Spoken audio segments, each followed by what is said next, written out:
Summer Night is the fourth installment within the Dresden Files series by Jim Butcher and is largely considered to be the best of the first four novels. It dives deeper into the mythos of Harry's darker world of wizards and fairies and everything else that goes bump in the night, and it continues many storylines established before it while introducing a plethora of new ones. This is one of Butcher's and Harry's more ambitious stories, but does everything come together in the end, or does it crumble under the weight of it all? Well, stick around to this 2-minute book review and find out. Ever since the supernatural departure of his girlfriend Susan, Harry has been an emotional wreck, ignoring every aspect of self-care and not even burying himself into his work. He's hit rock bottom, that is until he's cast down a deeper chasm, thrown into the lion's den, and in the middle of a multi-layered political game that could lead to an interspecies war or his own execution, whichever comes first. The mystery component is consistent with previous adventures, but personally I did find the trajectory of the plot early on to be a bit tedious and even overwhelming in parts. However, Butcher continues to up the ante and raise the stakes as he delivers a fast-paced thriller filled with magical worlds and a spectacular voice.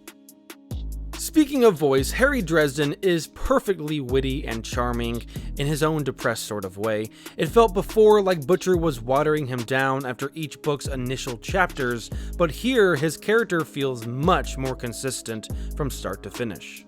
The pacing of the overall book is stronger than previous ones, but again, seeing as much of the story revolves around going door to door for a line of questioning on a total of 10 main suspects, the middle part of this book slows down quite a bit until you yourself can get a handle on the intertwined subplots.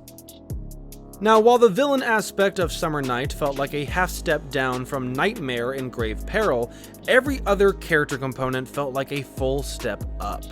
Harry finally has a more observable character arc, with us seeing a battered and bruised wizard in more ways than one, having to come to terms with ideas such as self-care and choosing our own paths. And with the noticeable character growth and involvement of certain side characters, we see Harry finally lean on an external support system, both for his emotions and for the case in hand. There are also many new additions for Harry's relationships and acquaintances, as well as recurring characters that definitely made the world feel more alive. And speaking of the world, we get the most backstory and world building yet within Summer Night, as Jim Butcher really starts to establish this expansive and dark world. From politics within the wizardly White Council to that of the fairy world, the Never Never, we get a real good glimpse at what exactly Dresden is up against here. We also get a fair amount more of his backstory, including his relationship with Justin and other senior wizards, as well as a past relationship that resurfaces within this story. But aside from politics and history, the world itself gets a huge glow-up, offering more sights into the two sides of the Never Never, summer and winter, as well as new mutual locations such as Undertown and the Stone Table.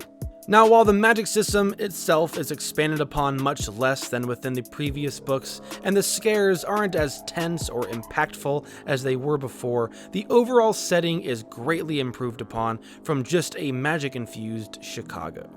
Overall, this is an excellent continuation of the first three books that feels much more expansive in terms of the world and its characters, and continues those serious notes from Grave Peril, giving us a more raw but still charming Harry Dresden.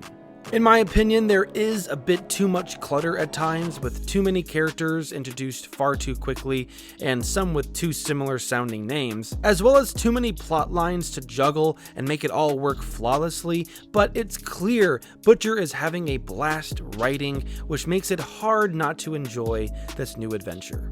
While the first three vary between 7 and 7.5 for me, I think Summer Night is largely deserving of a solid 8 out of 10. There is still room to grow, both technically and thematically, in both character development and story structure, but Summer Night gives readers a solid footing as it steps forward towards an even bigger world. I hope you enjoyed this 2-minute book review. You can let me know by hitting that like button, sharing this with a friend, and letting us know your thoughts down below. Just try not to spoil anything beyond this book. But that's it from me. As always, thank you so much for tuning in. I will see you all in the next 2-minute book review.